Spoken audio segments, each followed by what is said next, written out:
Resurrection.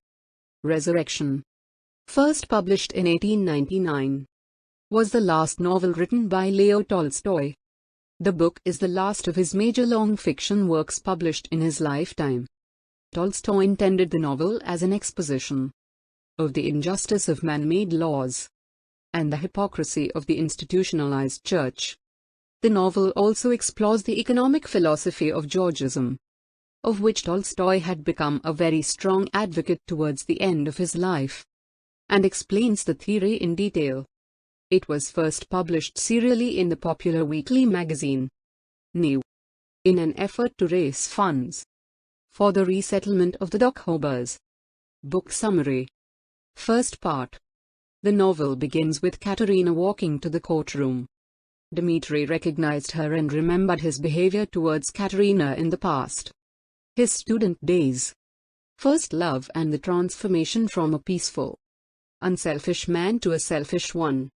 While Katerina walked to the courtroom, she felt people staring at her, but she enjoyed the attention.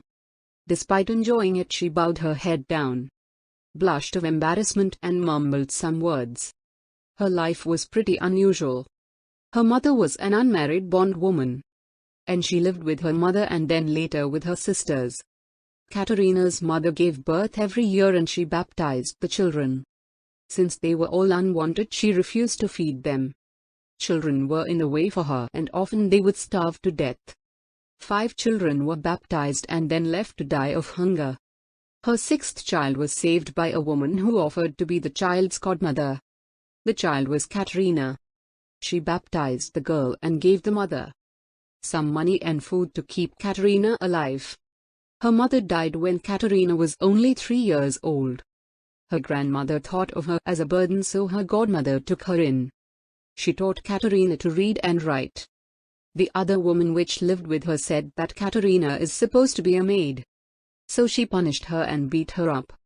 Katerina was raised up under 2 influences, so she was half educated and half maid. She wasn't called by her full name. Her nickname was Katusha. She would sometimes clean and serve coffee, and sometimes she would sit and read to the ladies. Many asked her to marry them, but she said no to everyone, because they would only put her through hardship, and Katerina was used to living well. She lived like that until she was 16. The women who raised her were Dimitri's aunts, and when Katerina met him, she fell in love. After 2 years, Dmitri came back to visit his aunts. He was going to war. In the 4 days he spent with them, he seduced Katusha. Dmitri gave Katusha some money, and then he left. Katusha ended up pregnant, and she hated everything about it. Katusha even asked the women to fire her, and they did. She found another job as a maid, but she had to leave because an old man was coming on to her.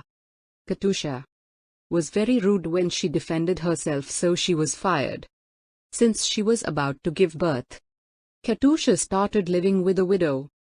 Giving birth wasn't so hard, but the woman who delivered the baby gave him and Katusha a disease. The baby boy died.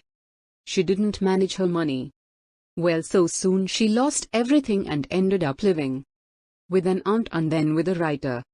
The writer gave her an apartment to live in, and Katusha fell in love with a salesman who promised to marry her. When he left without keeping his word, Katusha started smoking and gave in to alcohol. Wine gave her a sense of value and she couldn't live without it. In the end, out of vengeance, she became a prostitute. Another life began for her and she broke God's and humans' orders.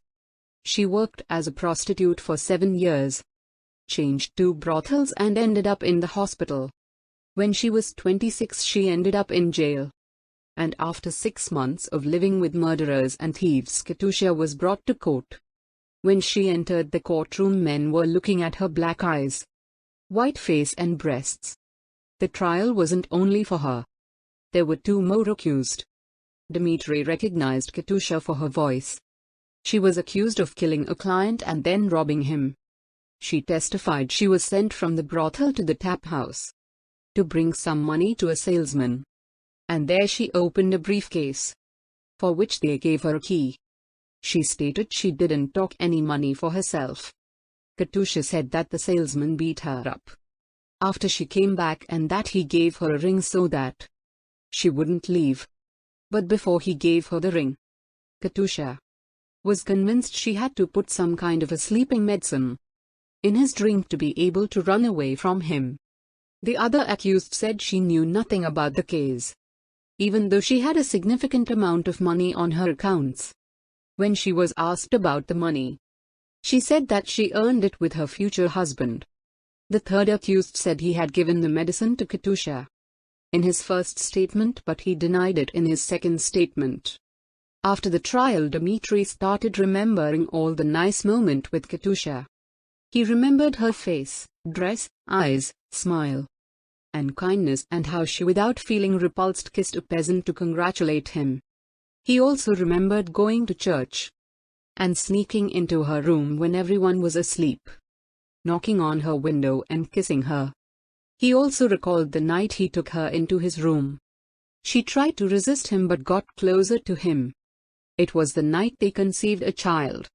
He offered her money, insisted she had to take it, and disappeared. Afterwards, Dimitri changed. He became an egoist, selfish and heartless. Dimitri didn't care about the peasant, despite giving them a lot of attention in his previous years. The memories made him go and see his aunts, which raised Katusha. They told him all about her life and he felt responsible for it. Dimitri, out of guilt, decided to marry her and complain on her verdict. He couldn't stop thinking how everything was his fault, from Katusha's prostitution to her trial. Dimitri went to the court. He met with the judge and asked about Katusha, because he wanted to see her. Dimitri's request to see Katusha was granted. When he approached Katusha, she didn't recognize him. When he asked her to forgive him for his sins and awful behavior, she realized who he was. She laughed in a way she laughed to the men she wanted to like her. Dimitri expected Katusha to remain the same. He hoped she'll be happy about his visit and intentions. Katusha wasn't ashamed of being a prostitute, but she was ashamed of being in jail. She created such an opinion about people and the world that she didn't have a problem showing her position in the world and being proud of it. Dimitri wanted to change his life, get an apartment, fire his maids and share his land with the peasants. He became kind and merciful, cared about people other than himself. He believed that land was owner-free. Dimitri was relieving his soul by helping those weaker than him, visiting Katusha and wanting to marry her, so that he could give her a decent life. Second part. Dimitri had to go to Petersburg, so that he could give his complaint about Katusha's sentence. First he went to a small estate on which he lived. He decided to give it to the peasants on lease, so that they could have something to live off. He went to the estate his aunts gave him, and did the same thing. He set the prices lower than on the other estates. But the peasants were still dissatisfied and tried to bargain. Dimitri hoped they would accept his proposal with joy, but they only complained. After talking to the peasants, he decided to travel again in order to find some more information about Katusha. He talked to the widow which took Katusha in when she was pregnant. She told him that Katusha's child died soon after it was born. Dimitri, after hearing about the child, decided to pay the peasants another visit. He was changing, started sharing his money and land. Dimitri didn't want to be unjust because, even though he knew land was free, he knew it wasn't the same. He told the peasants they should all get an equal amount of land, but that they need to share it amongst themselves. He didn't ask about the price and he told them to pay the amount they all agree on. The peasants were skeptical about Dimitri's offer because they knew the wealthy only looked after themselves. So they've decided to reject his offer. Dimitri in the end gave his land to his sister's children because he didn't have intentions of becoming a father. He was still fighting to get Katusha out of jail. He didn't set her free, but he did get her out of prison. She was transferred to a hospital. Dimitri didn't know in what kind of condition she will be in the hospital. When he entered the hospital, he met a doctor who was prone to prisoners and he would often get in trouble because of it. Dimitri talked to Katusha about meeting her aunt, but she wasn't very interested in what he had to say. Katusha had asked him to help free some innocent people she met in prison, and he told her he agrees to do it. He went to Petersburg to get a woman liberated, as Katusha asked. When he was there, he was staying with his aunt, a countess. Dimitri told her all about Katusha, and she mercilessly said that disgusting behavior will always be disgusting behavior, and she couldn't believe someone could be wrongfully convicted. Dimitri needed her to pull a few strings and help him free Katusha, but the judges decided to reject his complaint. He was sad because the rejection confirmed Katusha's meaningless suffering, and it caused more suffering to him. He was still going to stay with her. Dimitri hated himself for acting like an animal, not making a difference between right and wrong, and hurting Katusha with his unreasonable and lustful behavior. When he was coming back to Moscow, he went to the hospital to see Katusha, but he was unable to hide his bad mood. Dimitri had no strength to tell Katusha that he had failed. Her eyes were filled with tears while she was looking at him, but he was indifferent because Dimitri had found out she kissed a man in the hospital. He looked at her with disgust. Dimitri asked Katusha to sign a plea he will be sending to the court, and he left the hospital. Katusha was bound to be sent off because of her kissing, and Dimitri was getting ready to go with her. Their departure was on July 5th. Before Dimitri left, his sister paid him a visit. She was 10 years older than Dimitri, and she was in love with his friend. When he died, both Dimitri and his sister ruined themselves. She got married to a man she didn't love, and Dimitri went to the war. Dimitri said goodbye to his sister and went with Katusha. 623 men and 64 women were in front of the prison, waiting to leave. They were being divided and taken away. There were also women with children. There were so many people. One could barely see the end of them. Dimitri walked with the prisoners, tortured by heat and dust. Some even died on their way to the train station. A woman was getting ready to give birth in the wagon. Some were drinking, and so was Katusha. Dimitri sat in the third class because he wanted to be as close as possible to those who suffered. During his travel, he started thinking about different takes on life. Everything was based on people thinking that if they are in a certain position, they can treat people without any kindness. But there was actually no such position. We can treat things without any kindness, but we still need to value everything life has given us. Because some people don't have enough to survive. We always need to keep in mind that we can't treat people like they're nothing. If we love people close to us, we will learn to love everyone and ourselves. We won't hurt anyone if we make someone happy. The heart is fragile. It forgives, but also leaves traces of our inconsiderate actions on others. We can't do to others what we don't desire others to do to us. Watching the sad looks on people's faces made Dimitri think about why people are allowed to judge other people. How can we judge people if all of us commit sins? We all have a cross to bear, and we need to do it patiently. All of us have done something wrong, intentionally or unintentionally.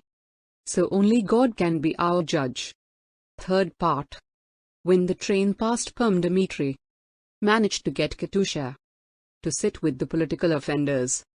Her journey was exhausting both physically and mentally. It was exhausting physically because of the filth and insects who reminded her of men. Disgusting and pushy. Men didn't let her breathe. They were coming on to all of the female prisoners, but they especially came on to her because she was beautiful. Going amongst the political offenders made her position a bit better. The accommodation was better. Men weren't trying to force themselves on her, and no one mentioned her past. After a restless and licentious life in the last 6 years, she quite enjoyed to live with political offenders. She was especially amused by a woman she met there. Her name was Maria. She was a beautiful girl, terrified of falling in love, and she hated the effect her beauty had on men. Maria was from a rich family and she hated her wealth since she was a little girl. She loved spending time with maids, cooks, stablemen because she hated to be with the ladies and the gentlemen. She was always reproached about spending so much time with the help. When Maria was 19, she came to a conclusion that her life was awful. She went away with her friend. She worked at a factory, and after that, she went to live in the city where she got arrested. Katusha and her new friend both felt disgusted by sexual love. One hated it because she has seen it all, and the other one never felt it, and perceived it as something unreasonable and therefore disgusting. Maria had an influence on Katusha, and so did the man who fell in love with her. When he was in high school, he stood up to his father, because he thought his father came into money for all the wrong reasons. His father didn't even listen to him. So he went away to become a teacher who narrated about the things he thought were right and shot down everything he thought to be fake. He was arrested and convicted, and his only defense was silence. He was banished and he created his own religion and concept of marriage. He believed that reproducing was a lower human function, and he justified his theory with the phagocytes in the human blood. For him, bachelors were phagocytes which helped weaker and ill parts of the body. He gave in to debauchery when he was young, and he thought he and Maria were worldwide phagocytes, until his love for Katusha didn't kill his theory. He called Dimitri and told him he knew all about Dimitri's behavior towards Katusha, and he told him he will marry Katusha if she accepts. But Katusha didn't want to give him her hand in marriage until she clears out her relationship with Dimitri. Dimitri told her she was free even though he wasn't. Katusha decided to marry another man, and Dimitri gave up his desire to make amends and kept on living his life without Katusha. End of the summary. Thank you.